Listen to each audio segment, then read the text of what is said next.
In today's video, I'm going to teach you how to create customer estimate in Zoho Books. Let's start by opening your browser and heading to books.zoho.com. If you're prompted, sign in and choose the correct organization so the estimate lands in the right company file. Once you're in, look to the left sidebar and click Sales. This is the hub for all your customer-facing documents like invoices, payments, and of course, estimates. Next, select Quotes in the Sales section. Depending on your region or settings, this area might be labeled Estimates, but it's the same place where you'll create a price quote for your customer. Inside the Quotes page, click the Create button to start a new estimate. Make sure you're creating it from the Quotes module. Don't choose Credit Note, which is a different document used for returns or adjustments.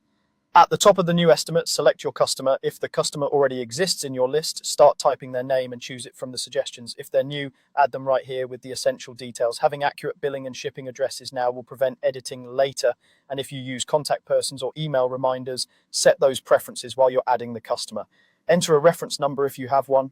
This can be a client purchase order, an internal job number, or anything that helps you and your customer connect this estimate to a project. It's a simple field that makes searching and reporting much easier down the line.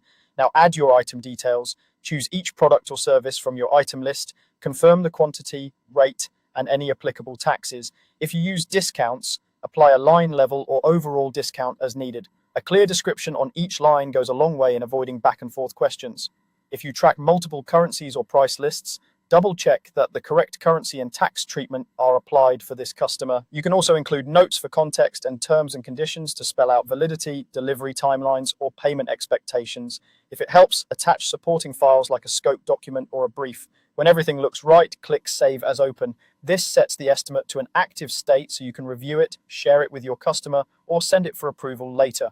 After saving, you can preview the estimate to see exactly what the customer will receive, and from there, you're ready to email it, generate a PDF, or collect acceptance depending on your workflow. And that's it. You've created a customer estimate in Zoho Books with clarity and confidence.